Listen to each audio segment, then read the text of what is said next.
देखिए आज हम लोग यहाँ पर डिस्कस करने जा रहे हैं आरआरबी पैरामेडिकल 2025 का जो पेपर हुआ था वो डिस्कस करने वाले हैं।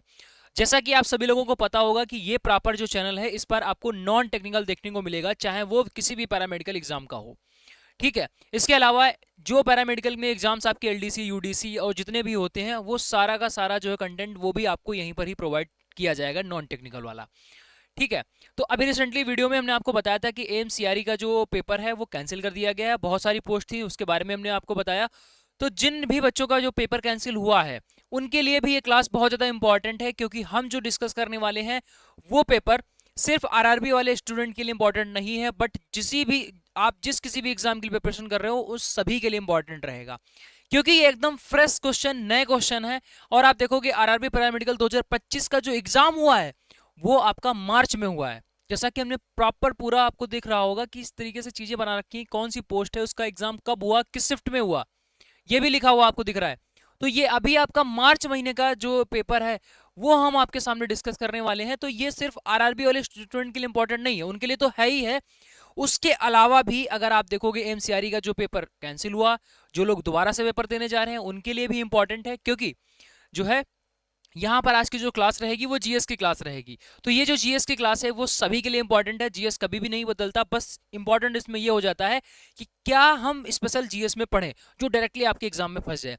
और जैसा कि पेपर में भी आपने देखा था कि भाई कितनी हमारी मैराथन क्लासेस हुई हैं, मुश्किल से अगर आपको यहाँ पर देखने को मिलेगा मनीष भाई पटेल यूट्यूब चैनल पर, तो 3 से 4 हमारी मैराथन क्लासेस हुई हैं। उन 3 से 4 ही क्लासेस में आपको सीधा सीधा सीधा जो है जीएस के क्वेश्चंस देखने को मिल गए। ठीक है। तो वो किस तरीके से हो पाते हैं भाई, यही स्ट्रेटेजी के साथ में हम लोग काम करते हैं कि हाँ, जो पीवाईक्यू क्वेश्चंस हैं उसको हम लोग इतना डिटेल में डिस्कस करते हैं कि अगर देखो, एक तो जो एग्जामिनर होता है वो पीवाईक्यू क्वेश्चन से ही पूछता है, अगर वो पीवाईक्यू एग्जैक्टली नहीं पूछेगा तो उसके आसपास का पूछेगा। और हम लोगों का ये रहता है कि जो भी क्वेश्चन होता है उसको हम लोग पूरा प्रॉपर डिटेल में एनालिसिस करते हैं। यहाँ पर जो है सबसे पहले बात कर लेते हैं कि 2000 ये आरआरबी पैरामेडिकल का 2025 का पेपर है। ठीक है, 2025 का ये आपका पेपर हुआ। अब इसमें अलग अलग पोस्ट के लिए अलग अलग पेपर हुआ। तो सबसे पहले ईसीजी टेक्नीशियन, देखो जितनी पोस्ट निकाली गई थी 400 समथिंग पोस्ट निकाली गई थी, और इस बार 600 पोस्ट आने वाली है। तो आपकी पोस्ट इस बार ज्यादा है। ठीक है। दूसरी चीज, ये जो है जैसे ईसीजी टेक्नीशियन है, इसका जो पेपर हुआ था वो 11 मार्च को हुआ। ऐसे ही 11 मार्च, 13 मार्च, 13 मार्च, 11 मार्च, ऐसे ही सारे के सारे पेपर हुए हैं अलग अलग शिफ्ट में। नॉन टेक्निकल की अगर बात की जाए तो हर एक पेपर में 30-30 क्वेश्चन नॉन टेक्निकल बन रहे हैं। हर एक क्वेश्चन जो है वो हर एक पेपर में 30-30 क्वेश्चन बन रहे हैं। टोटल यहाँ पर कितने पेपर हैं, ईसीजी टेक्नीशियन का है, डायलिसिस का है, फार्मासिस्ट का है। ठीक है। फार्मासिस्ट के 2 शिफ्ट में हुए हैं, और ये आपका असिस्टेंट का है। एंड उसके बाद में अगर हम लोग बात करते हैं ये मलेरिया इंस्पेक्टर का है, तो 1 2 3 4 5 6 7 8 9 10 टोटल जो है 10 पेपर हुए हैं, हर सेक्शन में 30-30 क्वेश्चन। तो यहाँ पर आपके ये 300 क्वेश्चंस बन जाते हैं।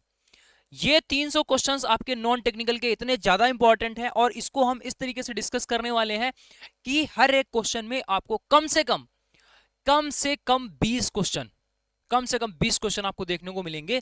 तो ये क्वेश्चन आपके लगभग 5 से 6 हजार क्वेश्चन बन जाते हैं। मतलब आपको बहुत लग रहा होगा कि भाई सर ने बता दिया और क्लासेस काफी टाइम बाद आ रही हैं, तो भाई क्यों इतना टाइम लग रहा है।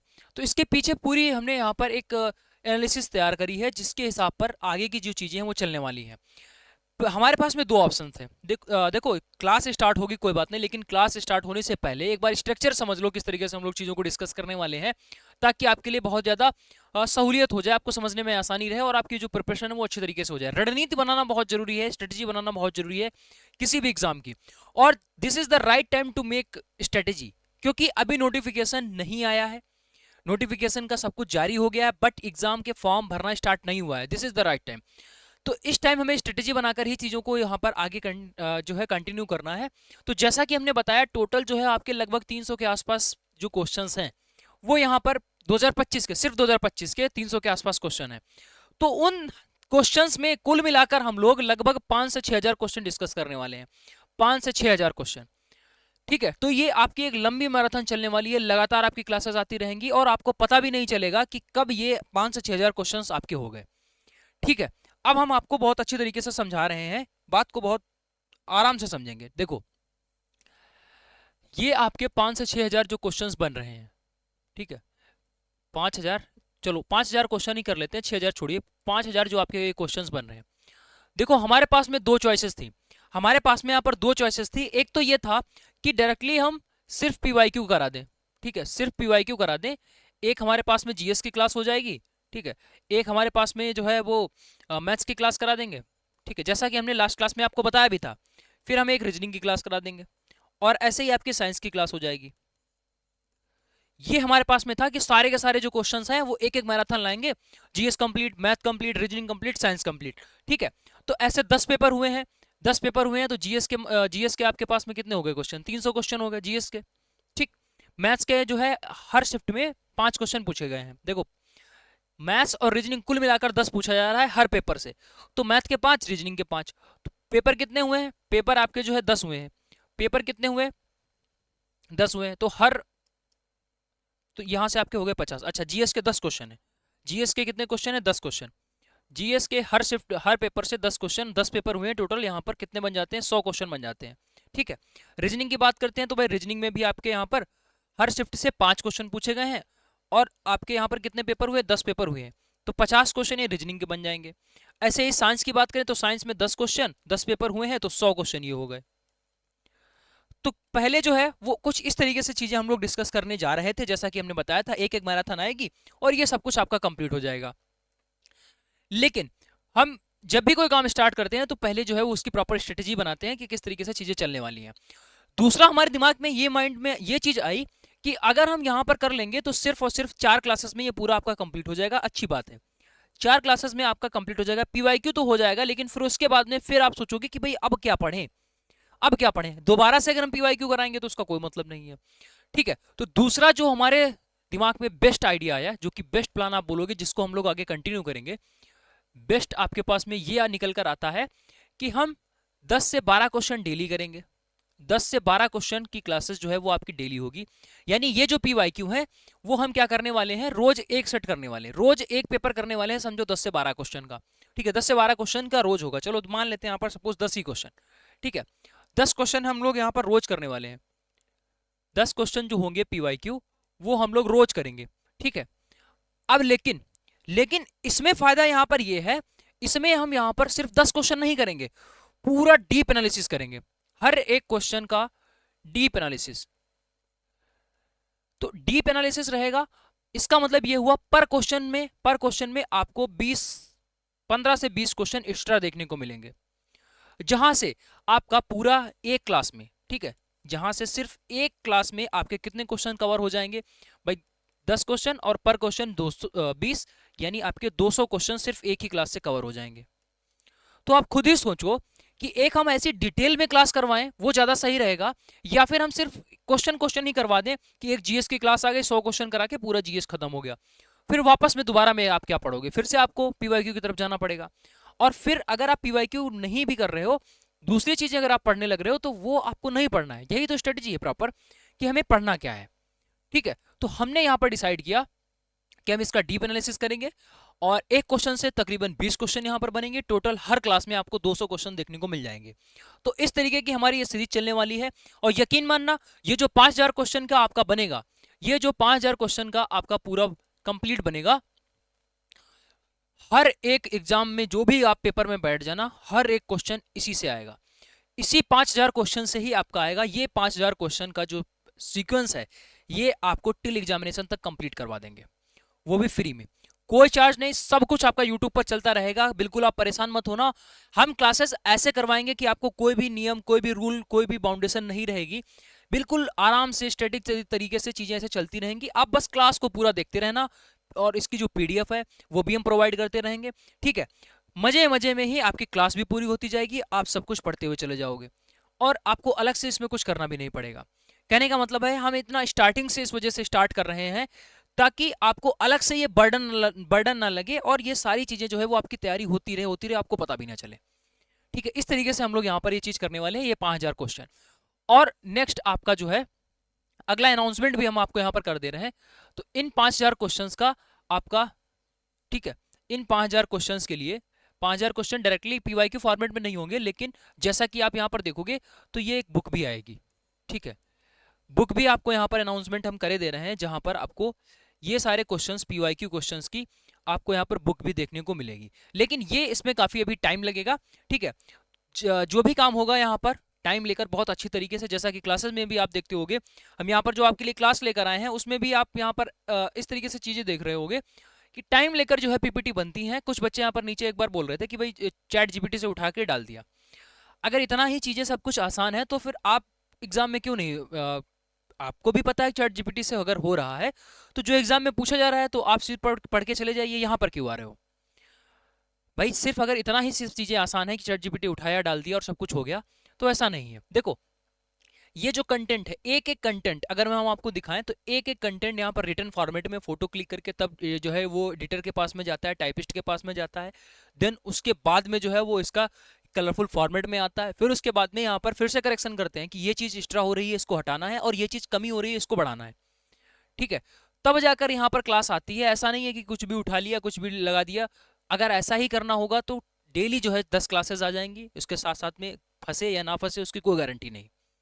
तो वो हम काम नहीं करते हैं। एमसीआरई 5 में आपने देखा क्लासेस बहुत ही लिमिटेड थी और आप देख पा रहे होगे डायरेक्टली क्वेश्चंस एग्जाम में पूछे जा रहे हैं, चाहे वो टेक्निकल का हो चाहे वो नॉन टेक्निकल का हो। ठीक है, तो यहाँ पर ये जो पीवाईक्यू वाली जो आपकी बुक आएगी ये आपका एग्जाम से पहले आ जाएगी, जिसमें आप कंप्लीट रिवीजन कर सकोगे। अभी इसके लिए परेशान मत होना, बट ये आपका अनाउंसमेंट हो गया है कि ये एग्जाम से पहले जो आपका आरआरबी पैरामेडिकल का एग्जाम होगा, ठीक है, फॉर आरआरबी, ठीक है, तो ये आरआरबी पैरामेडिकल के लिए आपका एग्जाम से पहले बुक आ जाएगी, एग्जाम से पहले। ठीक है, तो ये जो स्ट्रेटेजी है कैसी लगी आप लोग कमेंट करके जरूर बताना। अगर आपका भी कोई सजेशन है तो नीचे हमें कमेंट करके जरूर बताना, जो आपके लिए बेस्ट से बेस्ट हो सकता है और वो भी फ्री में, वो हम यहाँ पर करने की कोशिश कर रहे हैं। ठीक है, चलिए अब हम लोग जो है अपनी क्लास को स्टार्ट करते हैं। बहुत सारे बच्चे जो है जानते होंगे और जो नहीं जानते उनको बता दें, मेरा नाम है विशाल भाई पटेल और भाई पिछले 5-7 सालों से हम यहाँ पर पढ़ा रहे हैं।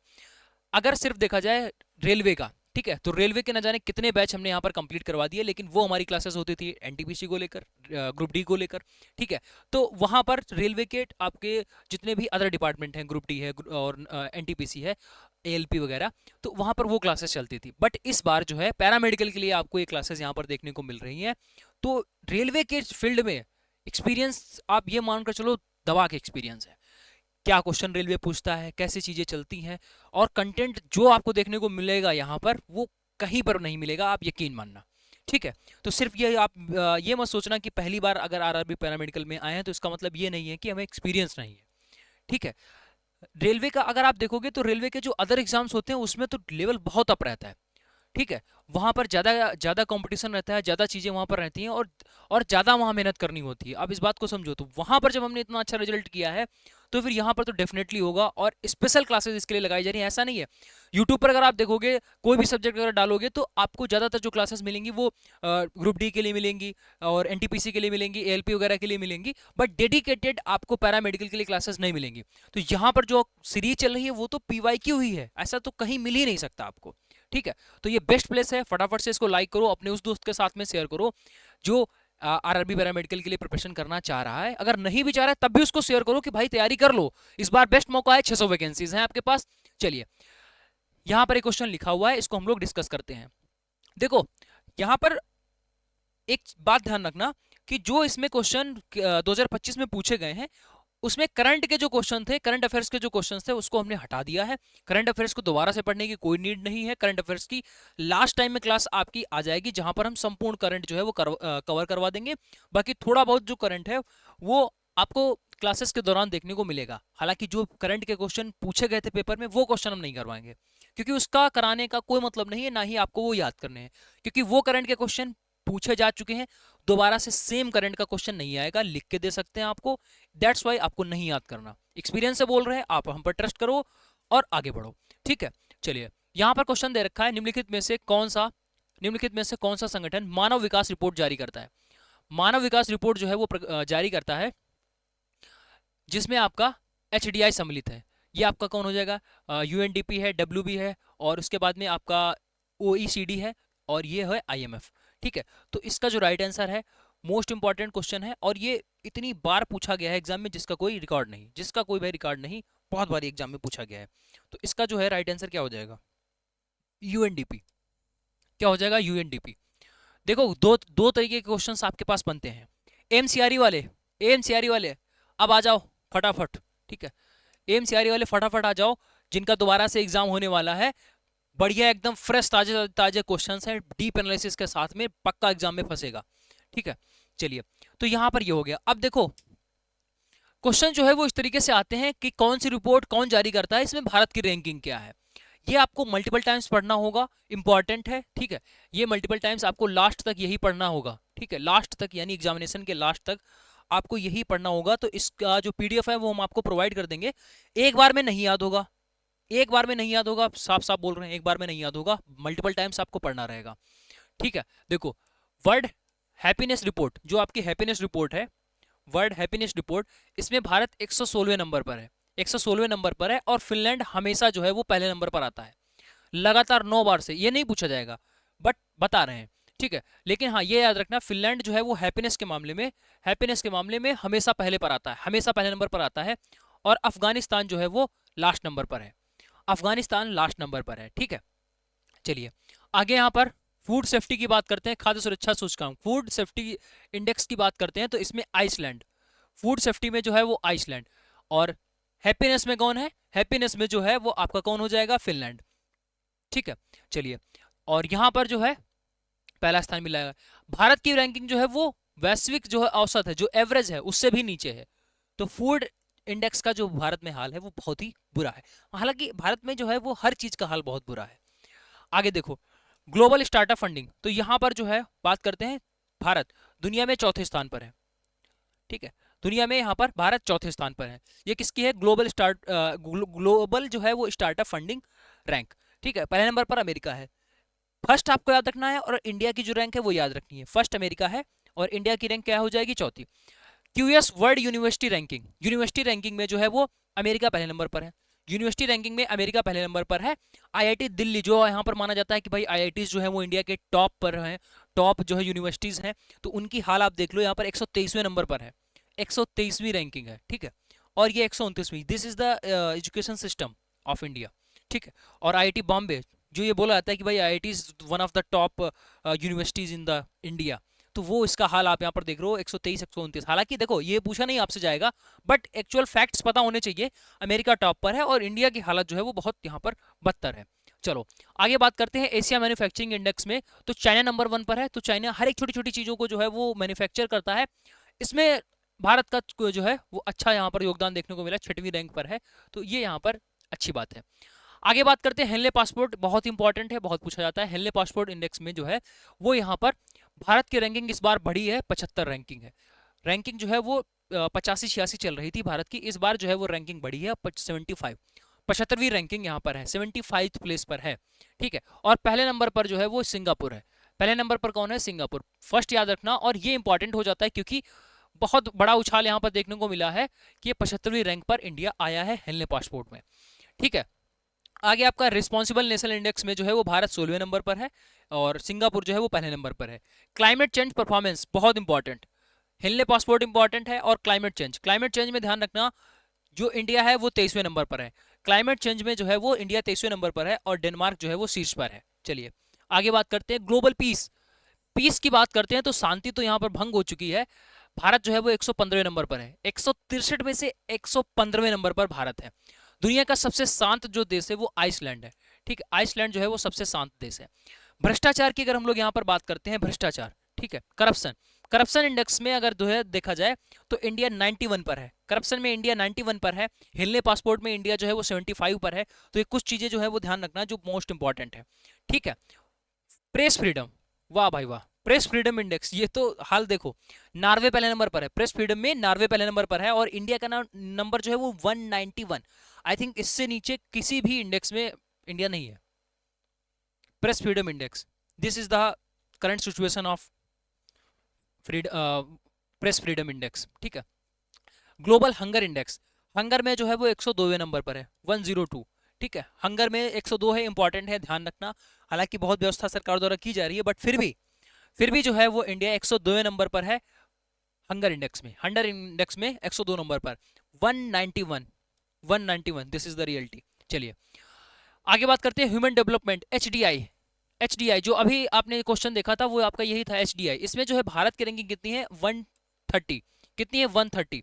ठीक है, एंड उसके बाद में अगर हम लोग यहाँ पर देखें कुछ और इंडेक्स यहाँ पर दे रखी हैं, जैसे कि यहाँ पर स्मार्ट सिटी इंडेक्स की बात करते हैं तो यहाँ पर ज्यूरिख जो है वो प्रथम है, और टॉप 20 देशों में भारत का कोई भी देश नहीं है, भारत का कोई भी सिटी नहीं है।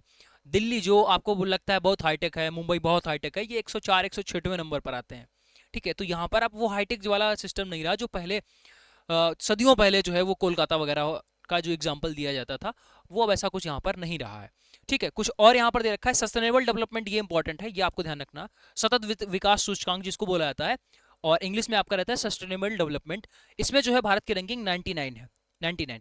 ठीक है, इसके अलावा आपका ग्लोबल यूनिकॉम दे रखा है, यूनिकॉम में भारत के जो है वो तीसरी रैंक आ चुकी है। एंड उसके बाद में आर्थिक सूचकांक में जो है वो भारत पहले पर है, आर्थिक सूचकांक में जो है वो भारत पहले नंबर पर है। ठीक है, चलिए, और इकोनॉमिक्स फ्रीडम में 128 पर। तो जो हमने इंपॉर्टेंट मार्क किए हैं वो आपको ध्यान रखने हैं, हालांकि इतना डीप में आपसे नहीं पूछेगा। जिस पर भी टिक लगा हुआ है एक बार गो थ्रू कर लेना कि भाई ऐसे ऐसे है। जो भ्रष्टाचार है उस पर 91 है, 75 जो है आपका हेलने पासपोर्ट हो गया, और पीस वाले में जो है वो 115 पर है, और आइसलैंड जो है इसमें क्या है, आइसलैंड सबसे शांत देश है। ठीक है, तो ये छोटी बातें थी, इनको आपको ध्यान रखना है, आपके एग्जाम के पॉइंट ऑफ व्यू से इंपॉर्टेंट है। चलिए नेक्स्ट क्वेश्चन पर आते हैं। अगला क्वेश्चन आपका क्या दे रखा है, प्रशासनिक और सैन्य सुधारों 1857 के विद्रोह के बाद भारत ने व्यापक ब्रिटिश रणनीति को प्रतिबंधित किया, निम्नलिखित में से कौन सा कथन जो है वो अंतर्निहित तर्काधार को सर्वोत्तम तरीके से प्रदर्शित करता है। ठीक है, तो यहाँ पर क्या है, the aim of the reforms was slowly solely to increase the British military strength without any administration change। तो ये गलत है। देखो बिना किसी एडमिनिस्ट्रेशन चेंज के थोड़ी आप किसी भी मिलिट्री स्ट्रेंथ को बदल सकते हो, तो गलत हो गया। The aim of the reforms was the completely eliminated native influence by the imposing direct European control. ठीक है, डायरेक्ट यूरोपियन कंट्रोल, ये भी आपका गलत हो गया। The reforms refuse the specially on creating the participatory democratic system in India, ये भी आपका गलत है। ठीक है, 3 गलत हो गए तो चौथा ऑटोमेटिक सही है। The reforms in the integrated local traditions with the strong centralised British administrative and military structure reducing the threat of future rebellions. मतलब जो फ्यूचर में आपकी क्रांति होने, मतलब फ्यूचर में अगर ऐसी कोई क्रांति वगैरह होती है तो उसको कम करने के लिए बेसिकली यहाँ पर ये बोल रहे थे। कुल मिलाकर जो क्वेश्चन आपके पूछे जा रहे हैं वो ये पहला जो ऐसा क्वेश्चन था जो थ्योरी बेस्ड आ गया। थ्योरी का मतलब ये है कि थोड़ा सा आपको यहाँ पर क्वेश्चन को पढ़कर अपना आंसर देना था। बाकी फैक्चुअल क्वेश्चन में ज्यादातर आते हैं 1857 की क्रांति से रिलेटेड। जब आप एक बार क्रांति का कंप्लीट चीज पढ़ लोगे तो आपको ये चीजें समझ में आ जाएंगी कि अच्छा हाँ यहाँ पर क्या हुआ, कैसे हुआ। देखो 1857 की क्रांति के बहुत सारे रीजंस थे, क्योंकि हर एक सेक्टर में चीजों को यहाँ पर मतलब हर एक सेक्टर में क्या हो रहा था कि अंग्रेज जो है वो अपनी मनमर्जी चला रहे थे। इवन चाहे वो सामाजिक सोशल स्तर की बात हो तो उन्होंने जो बहुविवाह प्रथा थी या सती प्रथा थी, ठीक है, या विधवा विवाह था, ये सब कुछ उन्होंने क्या कर दिया था, खत्म कर दिया था। भाई विधवा विवाह को स्टार्ट कर दिया। और अगर आप देखा जाए तो विधवा विवाह एक बहुत, मतलब विधवा का विवाह होना एक बड़ी चीज थी उस टाइम के लिए। ठीक है, तो ये अंग्रेजों ने स्टार्ट कर दिया था। उसके बाद में सती प्रथा पर रोक लगा दी थी। तो जिस वजह से सामाजिक वर्ग का जो लोग थे वो काफी प्रभावित हो गए थे कि भाई ये ब्रिटिश लोग जो है वो हमारी कल्चर को जो है वो चेंज कर रहे हैं। और उसके साथ साथ में सैनिक कार्ड ये हो जाता है। सैनिक कार्ड में जो है वो पहले क्या था कि कड़ा पहन रहे हैं, ठीक है, दाढ़ी मूछे हैं, सब कुछ है, तो ये सब कुछ ब्रिटिश आर्मी में जो था वो मना कर दिया गया कि आप ऐसी चीजें और तिलक लगाकर ये सब कुछ नहीं कर सकते हो। ठीक है, दाढ़ी मूछे से अब आपको हटानी पड़ेंगी। तो इस वजह से सैनिक वर्ग भी जो जो था वो भी परेशान था। ठीक है, उसके बाद में जो है धीरे धीरे क्या होता है कि जो ब्रिटिश से जो है वो लोग आ गए ईसाई मिशनरी। उन्होंने क्या किया, भारत में ईसाई धर्म का प्रचार प्रसार करना स्टार्ट कर दिया। ठीक है, तो इससे जो है वो धार्मिक लोग भी बहुत प्रभावित हो गए कि आप जो है यहाँ पर मनमानी कर रहे हो। ठीक है, और धार्मिक वर्ग जो है वो काफी प्रभावित हो गया क्योंकि ये लोग जबरदस्ती कर कर लोगों को यहाँ पर कन्वर्ट करवा रहे हैं ईसाई धर्म में। ठीक है, तो धार्मिक वाला भी परेशान हो गया। उसके साथ साथ में देखा जाए तो तत्कालिक जो कारण रहा, इतने तो सारे कारण थे ही थे, क्योंकि सभी वर्ग के लोगों में देखो, एक वर्ग अगर परेशान है तो उतनी ज्यादा क्रांति बड़ी नहीं हो पाती है। अगर सभी वर्ग परेशान हो जाते हैं तो फिर विस्फोट होता है। तो जब सभी वर्ग परेशान बैठे थे, सिर्फ एक चिंगारी का काम यहाँ पर होना बाकी था। और वो चिंगारी आती है कब, जब सैनिक में देखो, यहाँ पर जो ब्रिटिश आर्मी थी उसमें कंप्लीट कंप्लीट ब्रिटिश लोग नहीं थे, यहाँ पर भारतीय भी थे। भाई कंप्लीट सेना ब्रिटिश की नहीं थी, इसमें यहाँ भारतीय लोग भी सम्मिलित थे। तो जो भारतीय लोग सम्मिलित थे उसमें क्या होता है, उसमें क्या होता है कि जो एक नई जो है वो एक आती है बंदूक, एनफील्ड एनफील्ड कंपनी की, जिसके जिसकी कारतूस में एक ये अफवाह फैल जाती है कि इसमें गाय और सुअर की चर्बी वाले ये कारतूस हैं, इसकी चर्बी से बने हुए हैं। तो जब ये अफवाह फैल जाती है, याद रखना एनफील्ड कंपनी थी, तो जब ये अफवाह फैल जाती है तो यहाँ पर जो है विद्रोह हो जाता है कि हम नहीं यूज करेंगे। जो मुस्लिम था वो सुअर की वजह से नहीं यूज करेगा, और जो हिंदू था वो गाय की वजह से यूज नहीं करेगा। तो इसमें हिंदू और मुस्लिम सब एकता यहाँ पर देखने को मिली। तो यहाँ से क्रांति का विस्फोट हो जाता है, ठीक है। और मंगल पांडे ने सबसे पहले यहाँ पर 29 मार्च 1857 को विद्रोह कर देते हैं। और जैसे ही ये विद्रोह करते हैं, अपने अधिकारियों को गोली मार देते हैं और बड़ा एक विद्रोह हो जाता है, जिस वजह से इनको 8 अप्रैल 1857 को फांसी दे दी जाती है। मंगल पांडे को यहाँ पर फांसी, ये कौन है? मंगल पांडे। तो ये मंगल पांडे को यहाँ पर फांसी दे दी जाती है।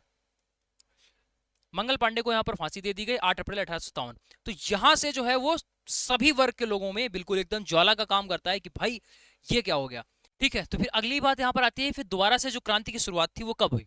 क्रांति की जो शुरुआत थी वो क्या होती है? 10 मई को। 10 मई को क्रांति की शुरुआत मेरठ से होती है, और ये एक सैन्य विद्रोह से स्टार्ट होती है। उसके बाद में पूछा जाता है क्रांति का जो प्रतीक था वो क्या था? कमल का फूल और रोटी। ये ध्यान रखना, रोटी और कमल का फूल क्रांति का प्रतीक था। क्वेश्चन पूछा जाता है कि क्रांति के समय जनरल कौन था? पूछा जाएगा क्रांति के समय, तो ऐसे ध्यान रखेंगे क्रांति की बात हो रही है, 1857 की क्रांति की बात हो रही है, तो कासे क्रांति और कासे कैनिंग, ठीक है। तो लार्ड फार्ड मत लगाया करो इनके सामने, तो ये हो जाएगा क्रांति। तो क्रांति से कैनिंग, तो जिस समय क्रांति हुई थी उस समय कौन था? कैनिंग था। कौन? Governor general. और ब्रिटिश प्रधानमंत्री की बात करें, यहाँ पर पीएम कौन था? ब्रिटिश में पीएम कौन था? तो पीएम जो है वो पॉम्स्टन हो जाएगा। पीएम कौन हो जाएगा? पॉम्स्टन। तो ऐसे चीजों को हमें ध्यान रखना है। प्रथम स्वतंत्रता संग्राम, इसको जो है प्रथम स्वतंत्रता संग्राम का नाम किसने दिया था? तो वीडी सावरकर जी ने इनको प्रथम स्वतंत्रता का संग्राम दिया था 1857 की क्रांति को, ठीक है। और मुगल साम्राज्य जो था वो यहीं से अंत हो जाता है 1857 की क्रांति के बाद में।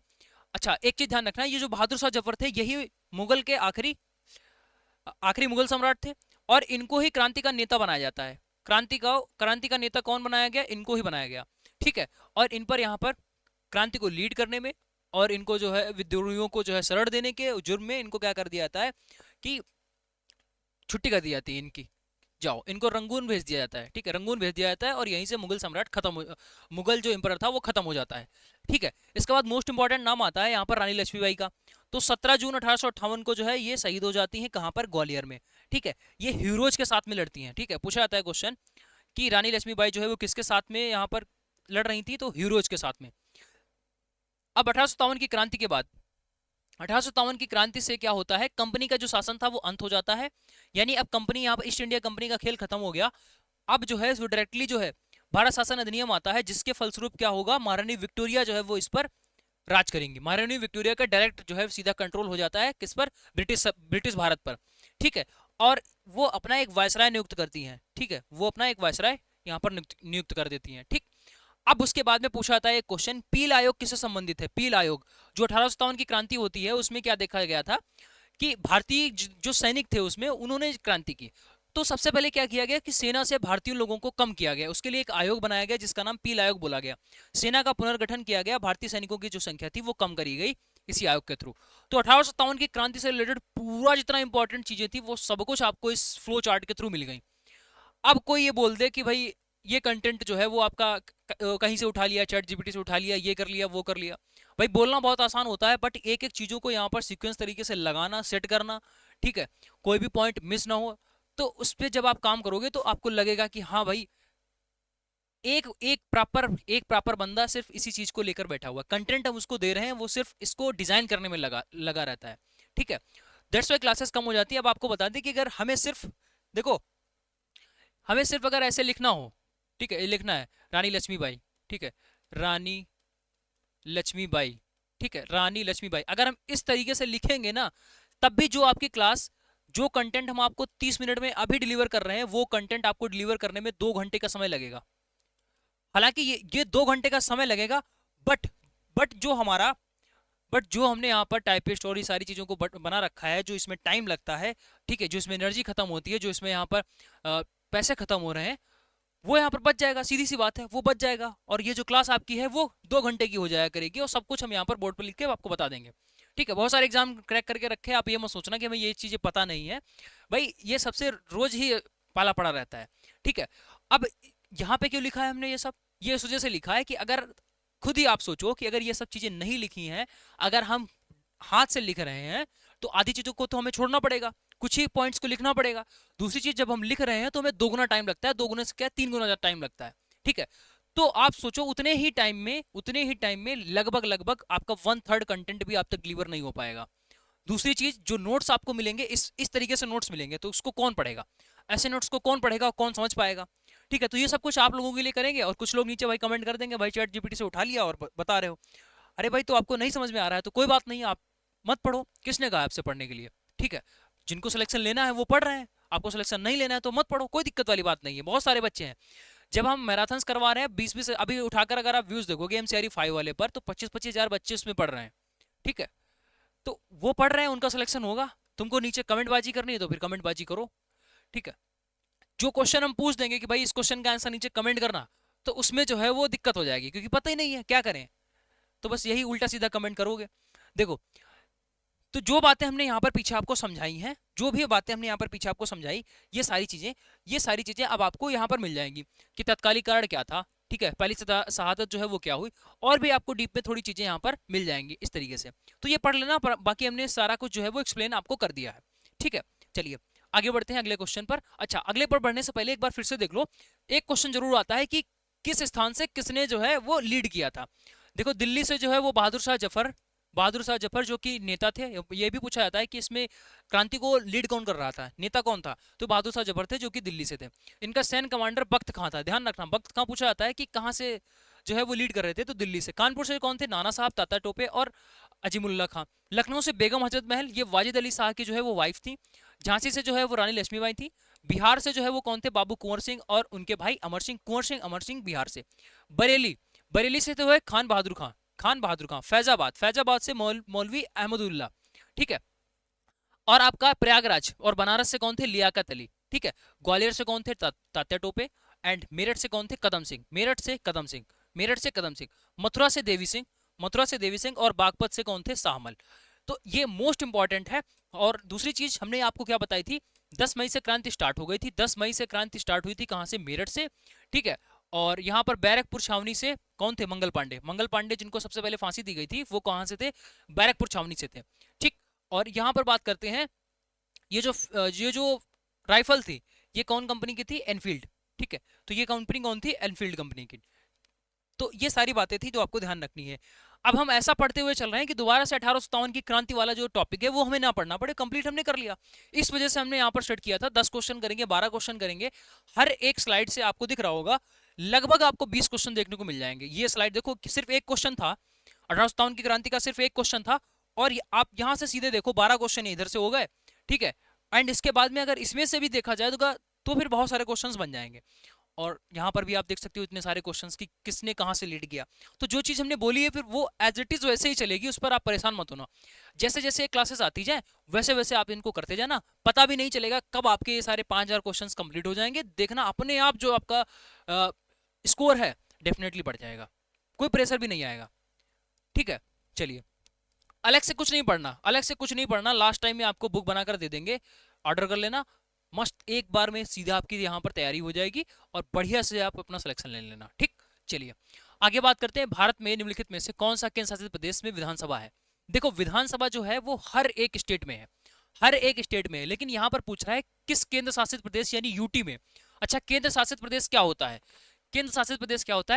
केंद्र द्वारा शासन मतलब जो केंद्र सरकार है वो शासन करती है। देखो, राज्य में क्या होता है, राज्य में जो शासन होता है बेसिकली वो राज्य सरकार द्वारा होता है, लेकिन कुछ ऐसी प्लेसेस हैं जहां पर डायरेक्टली सेंट्रल गवर्नमेंट का हस्तक्षेप होता है, वही वहां पर रूल करते हैं। तो ऐसी प्लेसेस होती है उनको क्या बोला जाता है, यूनियन टेरिटरी बोला जाता है, यानी केंद्र शासित प्रदेश बोला जाता है। जो कि हमारे यहाँ इस टाइम प्रेजेंट टाइम पर केंद्र शासित प्रदेश कितने हैं, तो आप बोलोगे 28। तो आपको यहाँ पर ध्यान रखना है 28 क्या हो जाएंगे, स्टेट। ठीक है, 28 स्टेट हो गए। और 28 में देखो 8 यहाँ पे लिखा हुआ है, तो 8 जो है वो यूनियन टेरिटरी है। तो ध्यान रखना, सीधा क्वेश्चन आपसे पूछ दिया जाएगा कि वर्तमान में यूनियन टेरिटरी कितनी है, तो आप बोलना 8 है। ठीक है, तो उन 8 में से सिर्फ और सिर्फ 8 में से सिर्फ दो ऐसी हैं जहां पर विधानसभा है, बाकी कहीं विधानसभा नहीं है। अगर विधानसभा है तो इसका मतलब है वहां सीएम भी नियुक्त होते हैं, ठीक है, वहां पर सीएम भी नियुक्त होगा, बाकी कहीं पर भी सीएम नियुक्त नहीं होता है। एक तो दिल्ली हो गया, दूसरा हो गया पांडिचेरी, पांडिचेरी जो कि अब हो गया पुडुचेरी, ठीक है, वही आपका पांडिचेरी वाला, ठीक। तो ये सिर्फ दो ही ऐसी यूटी हैं, सिर्फ यही दो ओनली ऐसी यूटी हैं जहां पर सीएम नियुक्त होते हैं, यानी विधानसभा है, ठीक। तो ये आपका क्वेश्चन क्या था, ये क्वेश्चन था चंडीगढ़, पांडुचेरी, और ये आपका आंसर क्या हो जाएगा, पांडुचेरी। इसके अलावा अगर ऑप्शन में दिल्ली दे रखा होता तो दिल्ली। इस पर जो है हम कुछ बातें और समझ लेते हैं। एक तो ये आपके पास दिल्ली विधानसभा और ये आपका पांडुचेरी विधानसभा, दिल्ली विधानसभा, पांडुचेरी विधानसभा, ठीक है। युवा नेता बहुत सारे इसमें एक्टिवेट होंगे, उनको पता होगा विधानसभा क्या है। देखो दिल्ली विधानसभा का जो आर्टिकल है वो 239 डबल ए है, और 239 ए में जो है वो क्या है, पांडुचेरी विधानसभा है, ठीक। देखो दिल्ली एक बहुत पॉपुलेटेड एरिया है, तो वहां पर जो है वो सीटें भी ज्यादा हैं। सीटें का मतलब है कि यहाँ पर जो है 70 एमएलए हैं, 70 सीटों पर जो है वो इलेक्शन होता है, 70 यहाँ पर एमएलए बनते हैं। वहीं पर पांडुचेरी में उतनी ज्यादा जो है वो जनसंख्या नहीं है, क्योंकि जनसंख्या के हिसाब से ही होता है, तो उतनी जनसंख्या नहीं है, तो इस वजह से वहां पर 30 सीटें ही हैं। अच्छा, इसमें भी अगर आप देखोगे तो सारे के सारे इलेक्टेड होते हैं, मतलब सबका जो है यहाँ पर इलेक्शन होता है। और यहाँ पर क्या होता है, 3 मनोनीत होते हैं। मनोनीत का मतलब होता है कि ये तो इलेक्टेड हैं, ये अपॉइंट किए जाते हैं, किसी को भी उठाकर बना दिया जाता है। ये तो होगा कि जनता द्वारा चुने जाएंगे, इनका इलेक्शन होगा। और इसमें 3 होंगे जिनको जो है वो मनोनीत किया जाता है, अपॉइंट किया जाता है, ठीक। अब देखो यहाँ पर प्रतिबंधित विषय, जैसे चाहे वो दिल्ली हो चाहे पांडुचेरी की बात करें, तो दिल्ली में जो भी सीएम होगा उसके पास पुलिस की पावर नहीं होगी, उसके पास में भूमि और लोक व्यवस्था की पावर नहीं होगी, ठीक है। दिल्ली का जो भी सीएम होगा उसके पास में पुलिस की पावर नहीं होगी, तो पावर होगी किसके पास में, सेंट्रल के पास में। किसके पास में, सेंट्रल, यानी कि केंद्र सरकार के पास में। अभी प्रेजेंट टाइम की अगर बात करें, जैसे कि दिल्ली में अभी रेखा गुप्ता की सरकार है, तो हालांकि पार्टी दोनों लोगों की सेम है, बट कंट्रोल में रेखा गुप्ता के कंट्रोल में पुलिस नहीं है ऑफिशियली। वो कंट्रोल में किसके होगी, केंद्र सरकार के गृह मंत्रालय के अंतर्गत आएगी पूरी पुलिस व्यवस्था और ये सब कुछ, ठीक है। तो हालांकि सीएम तो बना दिया गया, लेकिन उसमें जो है वो कुछ प्रतिबंधित विषय डाल दिए गए, बाकी में आप काम कर सकते हो, लेकिन पुलिस का जो भी होगा वो कंट्रोल आपके पास में नहीं होगा। इस वजह से दिल्ली पुलिस जो है वो ज्यादा पावरफुल होती है, क्योंकि वहां के जो लोकल एमएलए हैं, लोकल जो विधायक हैं, जो लोकल मंत्री हैं, उनका उन पर जोर नहीं होता है। दैट्स वाई जो है Delhi police is more powerful police in the India, ठीक है। क्योंकि जहां कहीं भी अगर पुलिस देखोगे तो उस पर लोकल एमएलए हो गए और लोकल जो भी मंत्री हैं, तो उनका प्रेशर बना रहता है। दैट्स वाई पुलिस उतनी अच्छी तरीके से काम नहीं कर पाती है। पांडुचेरी में ऐसी कोई स्पष्ट पाबंदी नहीं है। देखो पांडुचेरी में क्या है कि वो, एक तो ये आपका क्या है, एनसीटी है। एनसीटी मतलब ये राजधानी क्षेत्र है, ये आपका राजधानी क्षेत्र है, इस वजह से राजधानी क्षेत्र है, तो फिर इस वजह से आपका यहाँ पर अलग से प्रावधान बनाया गया, बट पांडिचेरी में ऐसा नहीं है, ठीक है। अच्छा, इसके अलावा देखो जम्मू कश्मीर की अगर बात करते हैं तो 2019 के बाद से जम्मू कश्मीर भी एक विधानसभा वाला केंद्र शासित प्रदेश बन जाता है, जिसमें टोटल 114 सीटें हैं। हालांकि जो पीछे हमने आपको बताया था कि 2 विधान सीटें थी, दिल्ली और पांडुचेरी, ठीक है। इसके अलावा आपका जम्मू एंड कश्मीर, जम्मू एंड कश्मीर, तो ये कब बना, 2019 के बाद से, ठीक है। ये बना है 2019 के बाद, ठीक है। 2019 के बाद में जो आपका धारा 370 हटाई गई थी, तो उसके बाद से जम्मू कश्मीर और लद्दाख 2 यूनियन टेरिटरी बना दिए गए थे, तो उसमें जम्मू कश्मीर के पास में क्या हो जाती है, विधानसभा यहाँ पर हो जाती है, ठीक है, जिसमें 114 सीटें हैं। अच्छा, एक चीज और यहाँ पर समझ लेना कि ये जो है वो 59वें संविधान संशोधन 1951 में ये किया गया था, 1951 में ये किया गया था, तो ये चीज ध्यान रखना, ठीक है। 59वें संविधान संशोधन 1991 में दोनों चीजें, दिल्ली और पांडिचेरी को यहां पर विधायक बनने का जो प्रोसेस है, यानी ये सीएम बनने का जो प्रोसेस था, दोनों में 59वें संविधान संशोधन 1971 से, सॉरी 1991 से ये लागू किया गया। और इधर जम्मू कश्मीर वाले में क्या हुआ है, जम्मू कश्मीर देखो 114 सीटें, यहाँ पर 70 सीटें, ठीक है। इसके साथ साथ में यहाँ पर जो है वो 30 + 3 सीटें, यानी कि 33 सीटें, ठीक है, 30 + 3 सीटें, तो यहाँ पर इस तरीके से, और ये 2019 के बाद से, ठीक। चलिए, अच्छा, 30 टोटल 30 हैं और आपके 3 मनोनीत हैं उसमें, ठीक है, टोटल 30 हैं, 27 + 30 है, इसको बोल सकते हो 27 + 30। हालांकि अब मेन जो चीज है वो इंपॉर्टेंट क्या है, वो आप यहाँ पर ध्यान रखेंगे। इंपॉर्टेंट जो है वो आपके लिए बन जाता है ये, ठीक है, ये इंपॉर्टेंट है, ठीक है, उसके साथ साथ में कितनी सीटें हैं दिल्ली में, दिल्ली की सीटें जो है वो आपके लिए इंपॉर्टेंट हो जाती है, ध्यान रखना। जम्मू कश्मीर में आपको ये ध्यान रखना, जम्मू कश्मीर के लिए 114। ठीक, चलिए आगे बात करते हैं। यहाँ पर देखो विधानसभा, विधानसभा को जो है वो निचला सदन बोला जाता है और विधान परिषद को ऊपरी सदन बोला जाता है। ये आपका होता है लेजिस्लेटिव असेंबली और ये आता है लेजिस्लेटिव काउंसिल। ठीक है, आर्टिकल 170 में दे रखा है क्या, विधानसभा। आर्टिकल 171 में क्या दे रखा है, ये आपका विधान परिषद दे रखा है। जो विधानसभा का सदस्य होता है उसको एमएलए यानी विधायक बोला जाता है, ये आपका एमएलसी बोला जाता है। ठीक है, इसका जो इलेक्शन होता है वो डायरेक्ट होता है, डायरेक्ट जनता द्वारा, किसका, विधानसभा के सदस्य का यानी विधायक का। यहाँ पर अप्रत्यक्ष चुनाव होता है और कुछ जो है वो राज्यपाल भी नियुक्त करते हैं। ठीक है, उसके बाद में यहाँ पर ये 5 साल के लिए विधायक वगैरह चुने जाते हैं और यही विधायक जो है वो अपना मंत्री वगैरह और सीएम को नियुक्त करते हैं। ये स्थायी सदन होता है, कभी भंग नहीं होता, ये 5 साल के बाद में भंग हो जाता है, दोबारा से यहाँ पर होता है। यहाँ पर ये भंग नहीं होता है क्योंकि वो स्थायी है। इसमें 25 साल आपकी एज हो तो आप इसके लिए अपना पर्चा वर्चा भर सकते हो। ठीक है, इलेक्शन में जा सकते हो। इसमें 1/3 जो है वो सदस्य यहाँ पर क्या होते हैं, रिटायर होते रहते हैं और यहाँ पर जो है वो मिनिमम 35 साल एज होनी चाहिए तभी आप इसमें जा सकते हो। ठीक है, ये केवल विधानसभा में प्रस्तुत हो सकता है कौन, धन विधेयक, चाहे वो आपका सेंट्रल की बात हो रही हो चाहे वो आपकी स्टेट की बात हो रही होगी। मनी बिल जो है वो हमेशा हमेशा जो है वो विधानसभा में प्रयुक्त होगा और अगर सेंट्रल की बात हो रही होगी तो वो आपका लोकसभा में होगा। ठीक है, ये केवल सुझाव इसमें दे सकते हैं, बाकी इसको रोक नहीं सकते। ठीक है, सरकार किसके प्रति जिम्मेदार होती है, ये विधानसभा के प्रति होती है। ठीक है, क्योंकि विधानसभा के सदस्य मिलकर ही सरकार बनाते हैं, वैसे ही सेंट्रल में जो है वो लोकसभा के सदस्य ही मिलकर वहां पर केंद्र सरकार बनाते हैं, तो वो लोकसभा के प्रति जिम्मेदार होती है और यहाँ पर जो है सरकार जो है विधानसभा के प्रति जिम्मेदार होगी। ठीक है, तो ये पॉइंट भी आपके लिए इंपॉर्टेंट रह जाते हैं। एक और चीज ध्यान रख लेना, कुछ राज्यों में विधान परिषद भी बनाया गया है, सभी राज्यों में नहीं है, कुछ ही राज्यों में है। वो 6 स्टेट कौन कौन से ध्यान रखना, उत्तर में सिर्फ 2 हैं, ये अपना यूपी बिहार। ठीक है, उत्तर में आपका कौन हो जाएगा, यूपी बिहार। ठीक है, अब नीचे बढ़ो साउथ में, साउथ में जो अभी एक नया स्टेट बना था, 29वां बन गया था कौन सा, तेलंगाना। किससे बना था, आंध्र प्रदेश से, तो तेलंगाना और आंध्र प्रदेश भी है, तेलंगाना और आंध्र प्रदेश। ठीक, 4 स्टेट हो गए। उत्तर में सिर्फ 2 ही है, यूपी बिहार है, नीचे जो है वो 4 है, नीचे 4 स्टेट कौन कौन से हो गए, एक तो आपका आंध्र प्रदेश और तेलंगाना हो गया। उसके बाद 2 याद रखना, कर्नाटक और महाराष्ट्र। कर्नाटक महाराष्ट्र मैप में देख लो, ये आपका कर्नाटक हो गया। ठीक है, ये आपका क्या हो जाएगा, आंध्र प्रदेश, ये हो गया तेलंगाना और इधर हो गया महाराष्ट्र। 4 स्टेट ये हो गए और ऊपर में आपका यूपी बिहार, ऊपर क्या हो जाएगा, यूपी बिहार। ठीक, तो ये टोटल 6 स्टेट हैं, 6 स्टेट है जहां पर विधान परिषद है, जहां पर विधान परिषद है यानी यहाँ एमएलसी है, यहाँ एमएलसी चुने जाते हैं।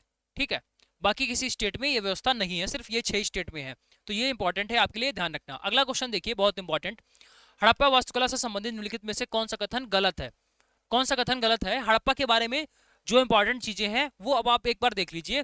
देखो, all the houses are Harappa, Harappa के सभी जो घर थे वर कंस्ट्रक्टेड, बनाए गए थे without the uses of brick, तो यही गलत हो जाएगा भाई, यहाँ पर आगे पढ़ने की भी नीड नहीं है।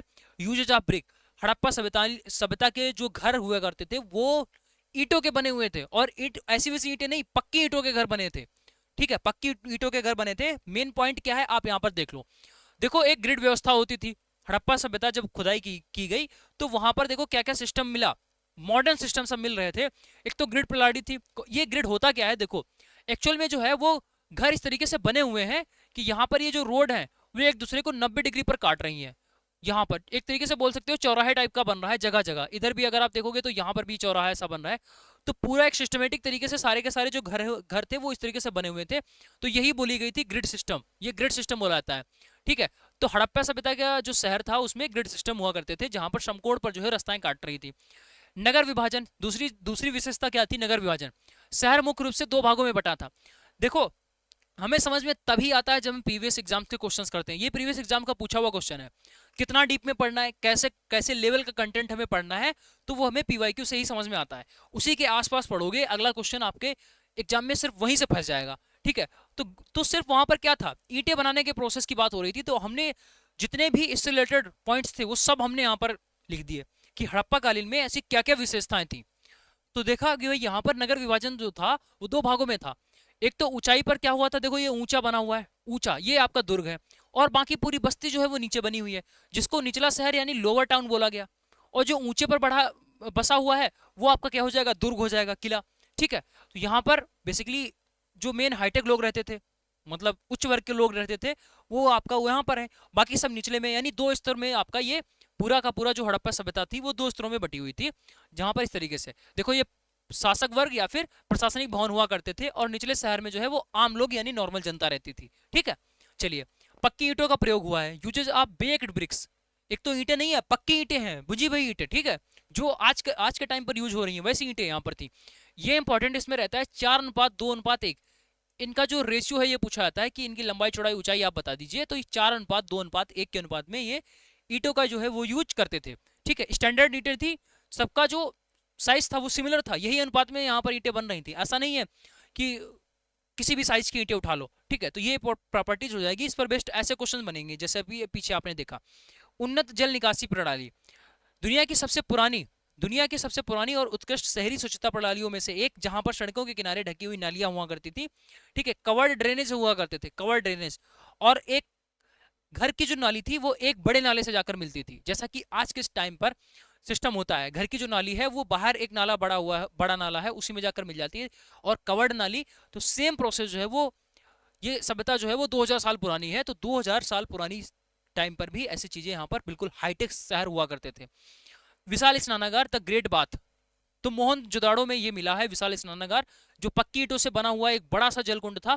जैसा कि इस टाइम पर आपने देखा होगा कि कोई धार्मिक त्योहार आता है तो सभी सामूहिक रूप से जाते हैं और गंगा स्नान करते हैं, तो वैसा ही कुछ यहाँ पर सिस्टम था कि इसका उपयोग जो है वो अनुष्ठानों और सामुदायिक स्नान यानी ग्रुप बात करने के लिए इसका यूज करते थे। ठीक है, तो ये विशाल स्नानागार जो था इतना बड़ा सा, जिसमें क्या मिला है भाई, मोहनजोदड़ो से मिला हुआ है। इसके बाद में अन्नागार, जैसा कि अभी आप यहाँ पर देखते होंगे मंडी वगैरह है जहां पर हालांकि खरीद और वो किया जाता है। इसके अलावा जो सरकारी अन्नागार इस टाइम बने होते हैं, जो सरकार स्टोरेज करती है। ठीक है, जैसे आलू मिल हो गया जिसमें आलू को स्टोर किया जाता है, तो उसी तरीके से यहाँ पर अन्नागार भी बने हुआ करते थे, जो हड़प्पा और मोहनजोदड़ो में थे। बड़े बड़े अन्नागार हुआ करते थे, जो राज्य द्वारा, मतलब जो यहाँ पर प्रशासन चलाते थे, वो लोग यहाँ पर अन्न का भंडारण करते थे, और इस तरीके से अन्न का भंडारण यहाँ पर होता है। सारी चीजों को हमने यहाँ पर फिगर के थ्रू समझाने की कोशिश करी है, ताकि आप समझ जाओ कि ऐसी सी यहाँ पर क्वालिटीज थी। और क्वेश्चन देखो कैसे पूछा जाता है, ऐसे all houses are Harappa work constructed without the uses of brick. यहाँ पर ये क्वेश्चन हो जाता कि कच्ची ईंट अगर बोल देता कि कच्ची ईंटों से बने हुए थे, तब भी इसको गलत कर देते, क्योंकि घर जो बने थे वो पक्की ईंटों से बने थे। तो ऐसे क्वेश्चंस आपसे पूछे जाएंगे। ठीक है, चलिए आगे बढ़ते हैं। अगला क्वेश्चन दे रखा है, भारतीय संविधान का कौन सा अनुच्छेद राज्य को ऐसी सामाजिक व्यवस्था को सुरक्षित करने और संरक्षित करने का आदेश देता है जिसमें सामाजिक, आर्थिक और राजनीतिक राष्ट्रीय जीवन की सभी संस्थाओं को प्रभावित करेगा? आर्टिकल 39, 38, 41, 37। तो ये हो जाएगा आर्टिकल 38। देखो ये आपका डीपीएसपी में है, डीपीएसपी यानी राज्य के नीति निर्देशक तत्व, जो कि आयरलैंड से लिए गए हैं, आयरलैंड। ठीक है, और ये जो है डीपीएसपी जिसको बोला जाता है राज्य के नीति निर्देशक तत्व, जो कि आर्टिकल, ठीक है, आर्टिकल 36 से 51 तक दे रखे हैं। ठीक है, आर्टिकल 36 से 51 तक ये जो आपके डीपीएसपी हैं वो दे रखे हैं। ठीक है, तो यहाँ पर क्या राइट आंसर हो जाएगा, आर्टिकल नंबर 38। आर्टिकल जो है वो 38 हो जाएगा। देखो इसके अलावा और इंपॉर्टेंट जो आर्टिकल हैं वो आपको यहाँ पर दिखेंगे, आगे के इंपॉर्टेंट आर्टिकल जो है वो आपको यहाँ पर दिख जाएंगे। चलो देखो, मोस्ट इंपॉर्टेंट 39D। 39D में क्या दे रखा है, पुरुषों और महिलाओं दोनों के लिए समान कार्य के लिए समान वेतन। ऐसा नहीं है कि सेम ही काम पर लगा रहे हो और महिलाओं को कम पैसे दे रहे हो, नहीं, आपको सबको बराबर पैसे देने पड़ेंगे। ठीक, आर्टिकल 39A बहुत इंपॉर्टेंट है, अगर आप गरीब हो तो उनके लिए मुफ्त कानूनी सहायता। ठीक है, जो लीगल फीस होती है उसको यहाँ पर फ्री करने का यहाँ पर प्रावधान किया गया है। आर्टिकल 40 द मोस्ट इंपॉर्टेंट, देखो पूरी लिस्ट में ही हमने इंपॉर्टेंट वाले लिखे हैं। ग्राम पंचायत का संगठन, ग्राम पंचायत का संगठन आर्टिकल 40 में दे रखा है, मोस्ट इंपॉर्टेंट, ध्यान रखना। आर्टिकल 43 जो है वो लिविंग वेज यानी निर्वाह मजदूरी यहाँ पर श्रमिकों के लिए। Article 44 UCC uniform civil code, UCC article number 44 most important. ठीक है, उसके बाद में आर्टिकल 45, ये 6 वर्ष से कम आयु के बच्चों के लिए प्रारंभिक शिक्षा, ये जो है वो 86वें संविधान संशोधन से बदला गया था, 86 वाले से बदला गया था, 86 वाले से। ठीक है, ये ध्यान रखना, 6 वर्ष से कम आयु के बच्चों के लिए, हालांकि पढ़ने का जो अधिकार था, मुफ्त शिक्षा, ये तो आपका फंडामेंटल राइट भी है। ठीक है, आगे यहाँ पर आर्टिकल 46 में है क्या, अनुसूचित जातियों, SC ST या अन्य कमजोर वर्ग को लिए शिक्षित आर्थिक हितों को बढ़ावा देना। ठीक है, तो इतना इंपॉर्टेंट नहीं है, जो आपको ध्यान रखना है आर्टिकल 47 ध्यान रखना। आर्टिकल 47 में जो है वो क्या है, शराब और नशीली दवाओं पर रोक, शराब, मदिरा और ये जितने भी आपके पेय पदार्थ होते हैं नशीले, उन पर रोक की बात करता है कौन? आर्टिकल 47। आर्टिकल 48 जो है वो क्या करता है? कृषि और पशुपालन के लिए, कृषि और पशुपालन को मॉडर्नाइज करो और विशेषकर गाय हत्या पर रोक लगाता है। ठीक है, जितने भी दूध देने वाले जानवर हैं और ये आपका विशेषकर गाय, तो इनकी हत्या पर रोक की जो है आर्टिकल 48 बात करता है। ये इंपॉर्टेंट है क्योंकि ये इकोलॉजी से रिलेटेड है। आर्टिकल 48A ये पर्यावरण की रक्षा के लिए है और वन्य जीवों की सुरक्षा, पर्यावरण और वन्य जीवों की सुरक्षा, आर्टिकल 48A। तो उसी से ध्यान रखना। देखो आर्टिकल 48 जो है वो जानवरों के लिए है और 48A जो है वो वन और पर्यावरण के लिए है। ठीक है, दोनों चीजें आपस में मिलती जुलती हैं भाई। जानवर जो है वो किस में रहेगा? वन में रहेगा। ठीक है, और यहाँ पर वन्य जीव की बात हो रही है तो एक तरीके से ये भी आपका जीव ही है। 50 में क्या है? न्यायपालिका का पृथक्करण, कार्यपालिका यानी एग्जीक्यूटिव से जुडिशरी का जो है वो यहाँ पर पृथक्करण। 50-50, 50-50, आधा आधा कर दो, पृथक कर दो, इस तरीके से ध्यान रखना। आर्टिकल 51, तो 51 में जो है वो क्या है? शांति सुरक्षा, अंतरराष्ट्रीय शांति सुरक्षा को बढ़ावा देना, अंतरराष्ट्रीय शांति सुरक्षा को बढ़ावा देना। एक इंपॉर्टेंट चीज ध्यान रखना कि देखो ये जो कि हम बता चुके हैं, ये आयरलैंड से लिया गया है डीपीएसपी। ठीक है, डीपीएसपी को जो है वो नॉन जस्टिवेबल है, मतलब गैर न्यायोचित है। इसके लिए आप कोर्ट में नहीं जा सकते हो। जो आपके फंडामेंटल राइट है उसको अगर हनन होता है तो फिर आप कोर्ट जा सकते हो, लेकिन ये जितने भी आपके आर्टिकल दे रखे हैं 36 से लगा करके 51 तक, उनमें अगर आपको कुछ कोई भी सुविधा नहीं मिल पा रही है तो उसके लिए आप कोर्ट नहीं जा सकते हो। सरकार की अगर कैपेबिलिटी होगी या सरकार की मंशा होगी तो वो आपको सुविधा प्रोवाइड करने की कोशिश कर सकती है, बट अगर नहीं कर रही है तो उसके लिए आप उस पर जोर जबरदस्ती नहीं डाल सकते हो। ठीक है, तो यही चीज बोली गई है कि यहाँ पर ये गैर न्यायोचित है। ठीक है, नॉन जस्टिफिएबल है और यानी आप इन्हें लागू करवाने के लिए कोर्ट नहीं जा सकते, यही बात हम आपको समझा रहे हैं। ठीक है, जबकि फंडामेंटल राइट को लागू करना ही पड़ेगा, उसके लिए कोई ऐसी चीज नहीं है कि आप नहीं कर सकते। अगला क्वेश्चन देखिए क्या देखा है? किसी हिमालयी प्रभाग और उससे संबंधित किसी उल्लेखी भौगोलिक विशेषताओं के बीच में सही हुक्म का चयन करेंगे। लेसर हिमालय यानी लघु हिमालय, माउंट एवरेस्ट। ठीक है, वैलीज सिचुएटेड बिटवीन द लघु Himalaya and the outer outer Himalaya, यानी बाह्य हिमालय और लघु हिमालय के बीच के जो वैली है उनको क्या बोला जाता है? दून्स बोला जाता है। बिल्कुल सही है, ये करेक्ट है। जैसे आपका होता है देहरादून, ठीक है, देहरादून, तो इन्हीं को दून बोला जाता है। अच्छा, मेन चीज जो है वो एक बार अगर आप जो पर्वत है उसके पर्वत के स्ट्रक्चर समझ लो तो सब कुछ आपको ये चीजें समझ में आ जाएंगी। ठीक है, ये लघु हिमालय क्या है और सारी बातें आपको समझ में आ जाएगी। देखो हिमालय को जो है ये 4 भागों में बांटा गया है। सबसे ऊपर आता है ट्रांस हिमालय, फिर आता है आपका महान हिमालय जिसको हिमाद्री बोला जाता है, यानी ग्रेट हिमालय जिसको बोला जाता है। तीसरे नंबर पर जो है वो आपका आता है लेसर हिमालय जिसको लघु हिमालय या मध्य हिमालय बोला जाता है। और चौथा हिमालय जो आता है वो आपका आउटर हिमालय यानी शिवालिक आता है। ठीक है, शिवालिक श्रेणी जिसको बोला जाता है। क्वेश्चन यहाँ पर पूछा जाता है कि इसको अरेंज करो तो ये उत्तर से दक्षिण का ही क्रम हो जाएगा। सबसे पहले आपका ट्रांस है, सबसे पहले जो है वो आपका ट्रांस आएगा, फिर उसके बाद में जो है वो आपका क्या हो जाएगा? महान हिमालय यानी जिसको हिमाद्री बोला जाता है, फिर उसके बाद में जो है वो आपका लघु हो गया, लघु, एंड उसके बाद में सबसे लास्ट में आउटर यानी कि शिवालिक श्रेणी, शिवालिक। तो ये उत्तर से दक्षिण का क्रम जो है वो लगाने को दे दिया जाता है कि आप इनको उत्तर से दक्षिण का क्रम लगाइए, तो इस तरीके से हम इसको लगा देंगे। अब मोस्ट इंपॉर्टेंट चीज जो पूछा जाता है वो ध्यान रखना है कि इन हिमालयों से जो हिमालय के यहाँ पर पार्टीशन किए गए हैं उसमें जो यहाँ पर हिमालय के पार्टीशन किए गए हैं, अब आपको ध्यान रखना है कि इसमें इंपॉर्टेंट चीज क्या क्या रहती है। जैसे ट्रांस हिमालय है जो सबसे ऊपर का हिमालय है, इसमें बोला जाता है ये महान हिमालय के उत्तर में है। देखो महान हिमालय के उत्तर यानी ऊपर में, इसमें देखो काराकोरम है, लद्दाख है, जास्कर। ठीक है, तो ये सारी श्रेणियां हैं। और केटू जो है वो इसकी सबसे ऊंची चोटी है। केटू, देखो भारत की सबसे ऊंची चोटी कौन है? Godwin Austen K two. ठीक है, तो ये पूछा जाता है ये किस हिमालय में स्थित है, तो आप बता देना ये ट्रांस हिमालय में स्थित है। ये ट्रांस हिमालय में गार्डविन ऑस्टिन केटू अवेलेबल है। ठीक, आगे बढ़ते हैं। देखो महान हिमालय, जैसा कि नाम से ही पता चल रहा है महान, तो सबसे बड़ा यही है, तो इसका मतलब ये हो गया कि इसमें सबसे ऊंची चोटी है। सबसे ऊंची चोटी कौन सी है? Mount Everest. तो माउंट एवरेस्ट की जो चोटी है वो किस हिमालय में स्थित है? तो आप बोलना हिमाद्री, जिसको महान हिमालय बोला जाता है, जिसको ग्रेट हिमालय बोला जाता है, उसी में स्थित है। ठीक, आगे लघु हिमालय की बात करते हैं। तो लघु हिमालय में क्या क्या है? देखो लघु हिमालय में आपका पीर पंजाल, धौलाधार और आपका महाभारत श्रेणियां, तो ये अवेलेबल है। अच्छा, इंपॉर्टेंट इसमें ये रहता है जितने हिल स्टेशन आपके हैं, शिमला है, कुल्लू मनाली, ठीक है, और उसके बाद में दार्जिलिंग है और डलहौजी। तो कुल्लू मनाली और आपसे पूछा जाएगा शिमला, कुल्लू मनाली शिमला ये किसमें है? ये जितने भी हिल स्टेशन है ये किस हिमालय में है? तो ये आपका लघु हिमालय में है। किसमें है? लघु में। ठीक है, लघु हिमालय जिसको आप बोलोगे लेसर हिमालय। और यहीं पर जो है लेसर हिमालय, यही क्वेश्चन आपसे पूछा गया था दून, तो ये दो दून है वो कहां पर भी है, यही आपका लेसर हिमालय और शिवालिक के बीच में है। ठीक, चलिए शिवालिक हिमालय की बात करते हैं। तो शिवालिक हिमालय ये सबसे बाहरी है और सबसे नवीनतम है। पूछा जाएगा सबसे न्यूएस्ट, तो ये आपका हो जाएगा सबसे न्यूएस्ट। सबसे नवीनतम हिमालय कौन हो जाएगा, ये शिवालिक हो जाएगा। शिवालिक सबसे जो है वो नवीनतम हो जाएगा। बात क्लियर है। तो हिमालय के ये 4 भाग हो गए, इस पर बेस्ड क्वेश्चन पूछे जाते हैं, सबका अलग अलग है।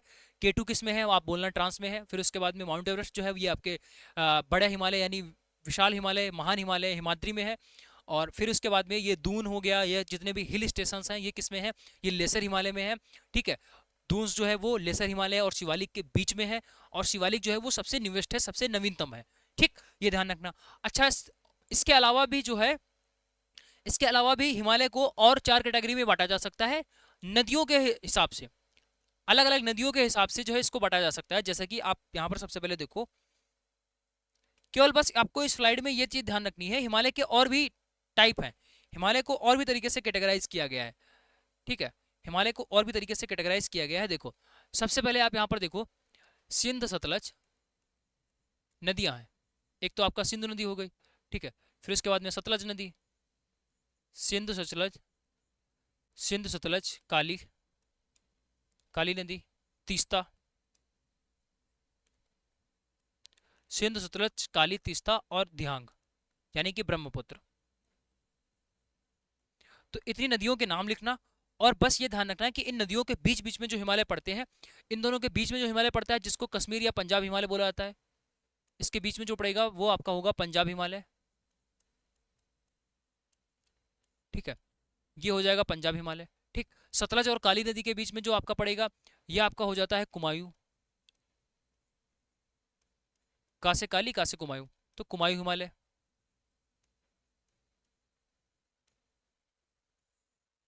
ठीक, ऐसे ही काली नदी और तीस्ता नदी के बीच में जो आपका पड़ेगा उसको क्या बोलेंगे, नेपाल हिमालय।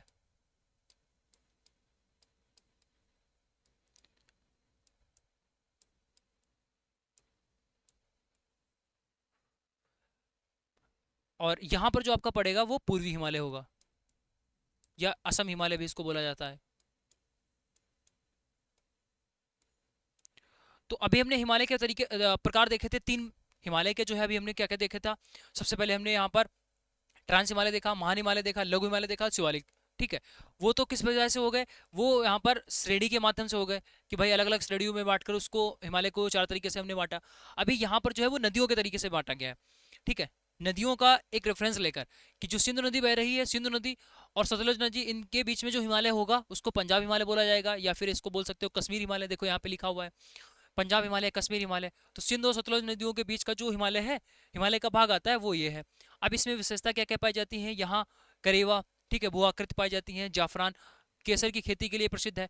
तो ये जो पॉइंट्स हैं, ये जब डीप में क्वेश्चन पूछेगा तो वो इस तरीके से यहाँ पर क्वेश्चन पूछेगा। इसके अलावा यहाँ पर डल और बुलर झील है, जो जिला पीर पंजाल बनिहाल यहाँ पर स्थित है, तो ये किसमें है, पंजाब हिमालय में। ऐसे ही कुमायूं हिमालय जो सतलुज और काली नदियों के बीच का हिमालय है, इसमें जो है वो आपका नंदा देवी है। ठीक है, नंदा देवी उत्तराखंड, त्रिशूल है, बद्रीनाथ, केदारनाथ। अब ऐसा क्वेश्चन पूछा जा सकता है, बद्रीनाथ केदारनाथ जो है वो किस हिमालय में है, तो आप बोलोगे ये कुमायूं हिमालय में स्थित है। ठीक है, नेपाल हिमालय में जो है वो आपका क्या हो जाएगा, नेपाल हिमालय में माउंट एवरेस्ट आता है, माउंट एवरेस्ट है, कंचनजंगा है, मकालू है, धौलागिरी है और अन्नपूर्णा है। और असम और पूर्वी हिमालय की बात करते हैं तो ये तीस्ता और दिहांग नदी के बीच में है, वो तो हम ऑलरेडी आपको बता चुके हैं कि किन किन नदियों के बीच में कौन कौन हिमालय पड़ता है। ये चार्ट आपको बस ऐसे ध्यान रखना, ये चार्ट ध्यान रखना, ये नदियां हैं और इन नदियों के बीच में ये आपका जो हिमालय पड़ रहा है उसको क्या क्या नाम दिया गया है। ठीक है, तो तीव्र ढलान, ठीक है, गार्ज, गार्ज पूछा जाता है, नामचा बरवा जो पहाड़ियां हैं, तो ये सब कहाँ आती हैं, ये नॉर्थ ईस्ट में यानी पूर्व हिमालय में आती हैं। तो हिमालय के 2 तरीके से कैटेगरी होती है, एक तो श्रेणी के आधार पर इस तरीके से, और एक है नदियों का रेफरेंस लेकर, तो इस तरीके से। दोनों पॉइंट आप प्रॉपर तरीके से पढ़ लेना, बहुत अच्छा यहाँ पर ये क्वेश्चन, एक क्वेश्चन जरूर आपका यहाँ पर बन जाएगा। देखो 1908 में खुदीराम बोस और प्रफुल्ल चाकी द्वारा एक गाड़ी पर बम फेंकने का जो लक्ष्य था वो किसको मारना था। खुदीराम बोस ने और उसके साथ खुदीराम बोस ने और प्रफुल्ल ने एक गाड़ी पर बम फेंका था, किसको मारने के लिए। बेसिकली जो है वो एक जज था, ठीक है, एक जज था, उसको मारने के लिए उन्होंने बम फेंका था, हालांकि वो उसमें अवेलेबल नहीं था। ठीक है, तो यहाँ पर जो था वो क्या हुआ था कि प्रफुल्ल पाल ने जो था वो तो सुसाइड कर लिया था, लेकिन खुदीराम बोस को पकड़ लिया गया था और 18 साल की उम्र में इनको फांसी की सजा सुना दी गई थी। बट यहाँ पे क्वेश्चन पूछा गया था ये किसको मारना चाह रहे थे, तो ये किंग्सफोर्ड को मारना चाह रहे थे, डगलस किंग्सफोर्ड। किंग्सफोर्ड को ये मारना चाह रहे थे। डी वाला जो ऑप्शन है वो सही हो जाएगा। ये मजिस्ट्रेट था यानी न्यायाधीश था।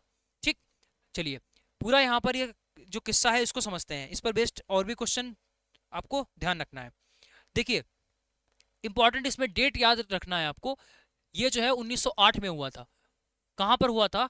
ये मुजफ्फरपुर बिहार में 30 अप्रैल 1908 को हुआ था मुजफ्फरपुर बिहार में, खुदीराम बोस और प्रफुल्ल चाकी द्वारा। ठीक है, इस हमले का वास्तविक लक्ष्य जो था वो किंग्सफोर्ड नाम का एक अलोकप्रिय मतलब बहुत बेकार किस्म का जो यहाँ पर न्यायाधीश था, जो क्रांतिकारियों को बहुत कठोर सजाएं देता था। ठीक है, इस वजह से इन लोगों ने टारगेट किया था कि इसी को उड़ा दो। तो क्रांतिकारियों ने किंग्सफोर्ड की गाड़ी को समझकर बग्गी पर बम फेंक दिया, जिससे दुर्भाग्यवश उसकी पुत्री जो सवार होती है और एक ब्रिटिश महिला होती है। हालांकि ये इंपॉर्टेंट इतना नहीं है। अब इसके अलावा जो है वो प्रफुल्ल चाकी ने जो है वो सुसाइड कर लिया यहाँ पर। बट खुदीराम बोस को 11 अगस्त 1908 को फांसी दे दी जाती है। दो यहाँ पर डेट इंपॉर्टेंट है। 11 अगस्त को जो है उनको फांसी दे दी जाती है 18 वर्ष की उम्र में। ठीक है, तो ये बहुत कम उम्र के यहाँ पर व्यक्ति क्रांतिकारी बन जाते हैं जिनको यहाँ पर फांसी दे दी जाती है 11 अगस्त 1908 को। ऐसे ध्यान रखना 15 अगस्त को देश आजाद हुआ था। 15 अगस्त को देश आजाद हुआ था, उसके 4 दिन पहले इनको फांसी दे दी जाती है, यानी 11 अगस्त को इनको फांसी दे दी जाती है। और यहीं पर ये कांड कब होता है, यानी मुजफ्फरपुर जो बम कांड है ये कब होता है? ये 23 अप्रैल, सॉरी 30 अप्रैल। ठीक है, दिमाग में चल रहा है 30 और बोल रहे हैं उसको 23, तो ये जो है वो 30 अप्रैल। ठीक है, 30 अप्रैल। और इसके साथ साथ में ध्यान रखना 11 अगस्त को इनको फांसी, 11 अगस्त को फांसी। ठीक है, ईयर तो सेम ही रहेगा भाई, 1908 और 1908 में ही फांसी दी गई है। बस ये ध्यान रखना कि 30 अप्रैल और 11 अगस्त को इनको फांसी दे दी गई थी। ठीक, तो ये बात है। चलिए देखो, तो इसी के साथ ही ये हमारे आज के जो क्वेश्चंस होते हैं वो कंप्लीट होते हैं। और ये पूरा प्रोसेस आपका इसी तरीके से चलता रहेगा, सारे क्वेश्चंस हम लोग करते रहेंगे और आपको पता भी नहीं चलेगा कब आपने यहाँ पर 5 से 6,000 क्वेश्चंस कंप्लीट कर लिए। जैसे ही क्वेश्चन कंप्लीट होते हैं उसके बाद में डेफिनेटली बुक आ जाएगी, जहां से आप सारी चीज़ों को बहुत अच्छी तरीके से कवर कर लोगे। जैसा कि हमारा रिकॉर्ड रहता है, बहुत सारी चीज़ें हम फ्री में प्रोवाइड करते रहते हैं और बुक भी आपको बहुत ही अफोर्डेबल प्राइस पर भी आपको मिलने वाली है, बट उसमें थोड़ा सा भी टाइम लगेगा। ठीक है, अभी नोटिफिकेशन आ जाने दो, फिर उसके बाद में उस पर डिटेल में हम लोग यहाँ पर चर्चा करेंगे। नोटिफिकेशन आने से पहले लगभग ये मानकर चलो 2-2.5 हज़ार क्वेश्चन हम लोग कंप्लीट कर चुके हों तो बहुत अच्छी बात हो जाएगी। ठीक है, कैसी लगी क्लास आप लोग कमेंट करके जरूर बताइएगा और हमारी मेहनत के लिए एक लाइक जरूर कर देना और इस वीडियो को अपने सभी दोस्त के साथ में शेयर कर दो, जरूर से शेयर करना। और इसको 1 से 2 बार जरूर देखना वीडियो को, इतना ओरिजिनल और ऑथेंटिक कंटेंट आपको दे रहे हैं।